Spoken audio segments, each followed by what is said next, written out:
Good evening everyone. Grammar की class में आज शुरू करते हैं propositions, correct use of preposition.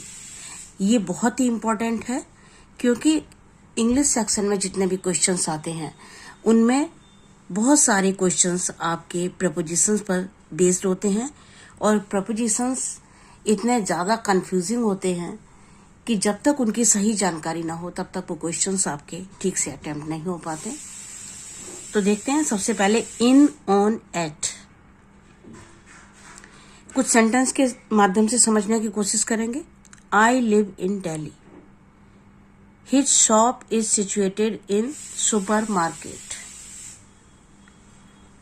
Mister Arora lives at 327 civil line.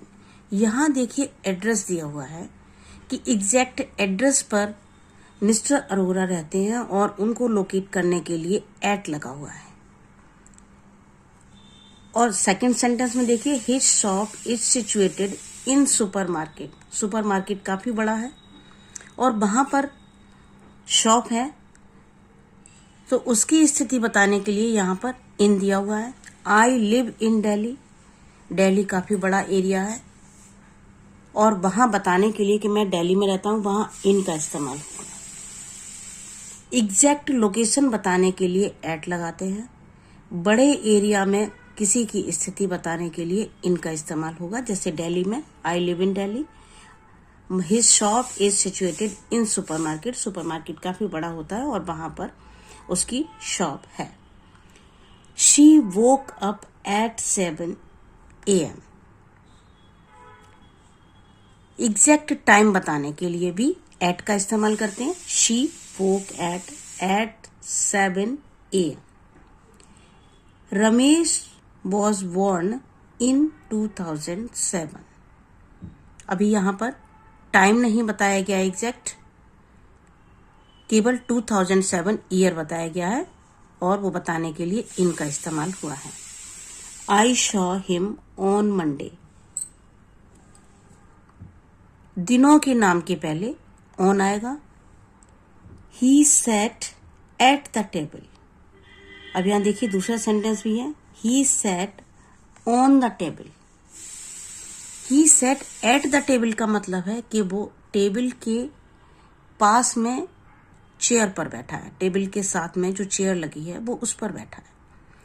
और he sat on the table का मतलब है कि वो टेबल के ऊपर बैठा है। तो ये छोटे छोटे डिफरेंसेस हैं, ध्यान रखेंगे। आगे देखते हैं। Notice the given points. कुछ और पॉइंट्स याद रखेंगे इन, ऑन, एट के बारे में। मॉर्निंग के पहले हमेशा इन लगता है। इवनिंग के पहले भी हमेशा इन लगेगा। I get up in the morning. I will go to market in the evening. Evening के पहले इन लगेगा, मॉर्निंग के पहले भी इन लगेगा। लेकिन नून के पहले एट लगेगा। आफ्टरनून के पहले भी एट लगेगा और नाइट के पहले भी एट लगेगा। At night, at afternoon, at noon, at midnight. इनके पहले आपको एट लगाना है, इन नहीं लगाना। एट डॉन, डिनर, लंच, इन सब के पहले एट लगेगा। इनका इस्तेमाल यहाँ पर नहीं होगा। इन आपका मॉर्निंग और इवनिंग के लिए है, बहुत ध्यान रखना है। नाइट, मिडनाइट, नून, आफ्टरनून के पहले एट लगेगा। मॉर्निंग और इवनिंग के पहले इन लगेगा। In time, before the exact time. In time का मतलब है जो आपको टाइम लिमिट दी हुई है जस्ट उसके पहले। ऑन टाइम का मतलब है राइट टाइम पर। In, into, with in. Ramesh was sitting in the room. Ramesh was sitting in the room. किसी की स्थिति बताने के लिए जो स्टेबल है उसके लिए हम इन का इस्तेमाल करते हैं। Rani was sitting in the chair. The frog jumped into the river. अब फ्रॉग ने जंप लगाई रिवर में। मूवमेंट शो कर रहा है, वहां पर हम इन नहीं लगाएंगे, वहां पर इनटू लगेगा। तो इनटू आपका मूवमेंट शो करने के लिए यूज करते हैं। एक माध्यम से दूसरे माध्यम में जब आप मूव करते हैं तब वहां पर इनटू का इस्तेमाल होता है। Complete your project with in 5 days। With in का मतलब आपको जो दिन दिए गए हैं, जो टाइम लिमिट दिया हुआ है, उसके अंदर ही आपको वो काम पूरा करना है, with in 5 days।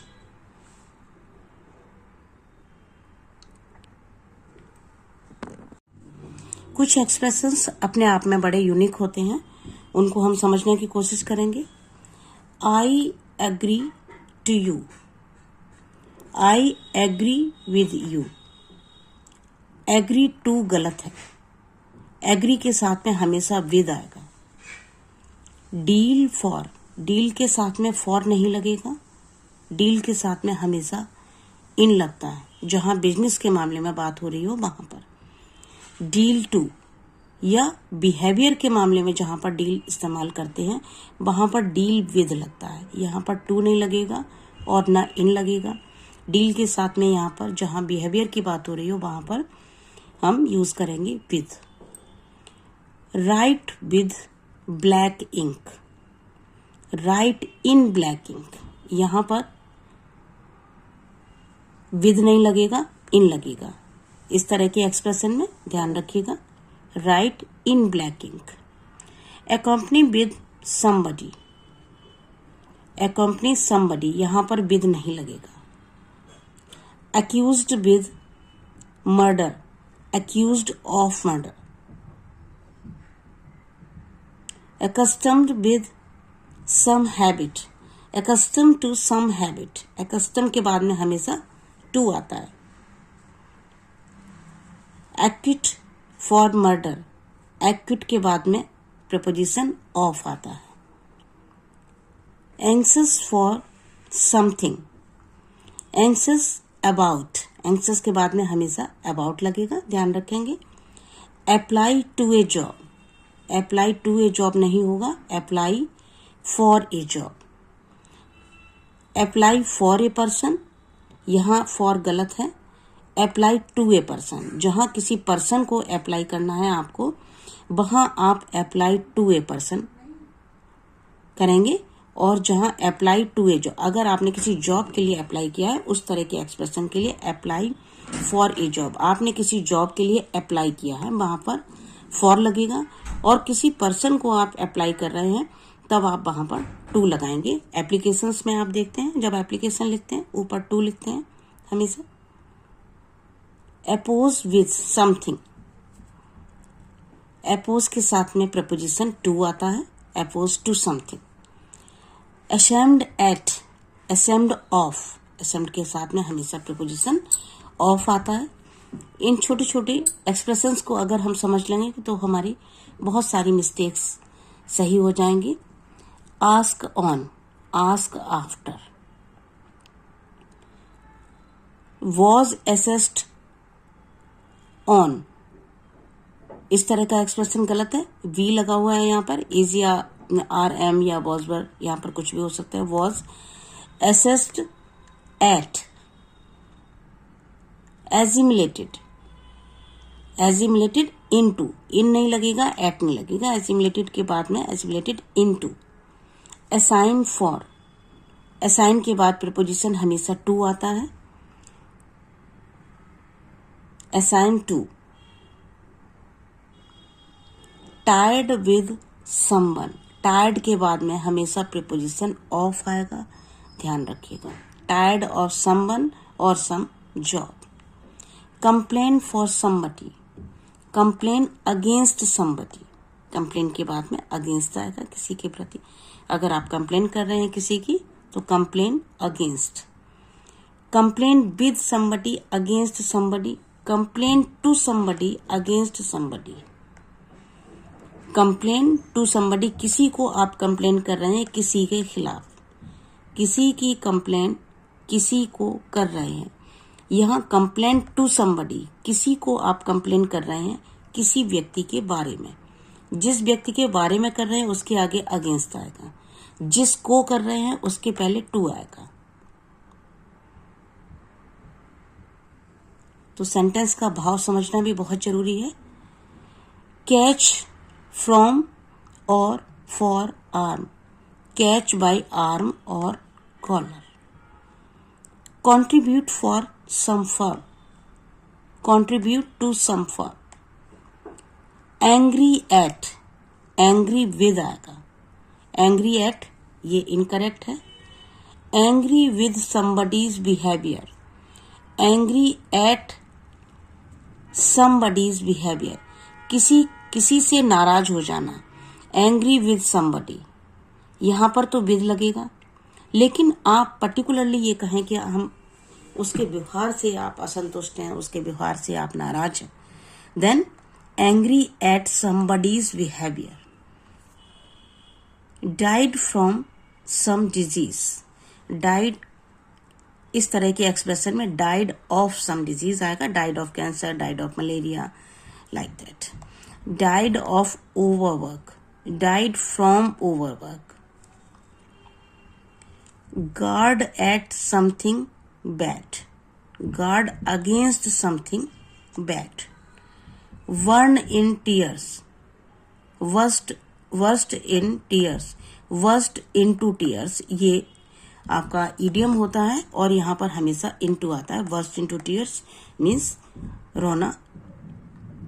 fond for something, आगे देखते हैं.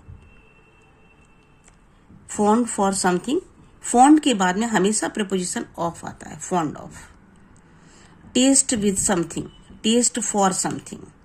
quarrel on trifles, quarrel over trifles. jealous with somebody, jealous of somebody. convinced for the charge of theft, ये गलत है. convicted for the charge of theft, convicted of the charge of theft. suffering with fever, suffering from fever, ये वाला expression सबको पता होगा. अक्सर हम एप्लीकेशन लिखते हैं suffering from fever, तो याद रखिएगा with से कभी कंफ्यूज नहीं होना. slow on study, slow at studies. slow at hearing, slow of hearing. Hearing जब के बारे में जब हमें इस तरह से एक्सप्रेशन देना है तो slow of hearing and slow at studies. Get rid from something और somebody, get rid of something और समबडी. गेट रिड फ्रॉम नहीं लगेगा, गेट रिड ऑफ लगेगा. Invite at, of, etcetera. Invite के बाद में हमेशा प्रीपोजिशन टू आ गया. Unfit with somebody, unfit for somebody होता है अनफिट के बाद में for somebody. Add with something, add up something. Add up on, add up to give out a total, that is add up to ₹9,000. इस तरह के एक्सप्रेशन सही होगा. Order for something, order something, order के बाद में प्रपोजिशन नहीं आएगा, order something. Resemble with somebody, resemble somebody. Knock for, knock on और एक्ट.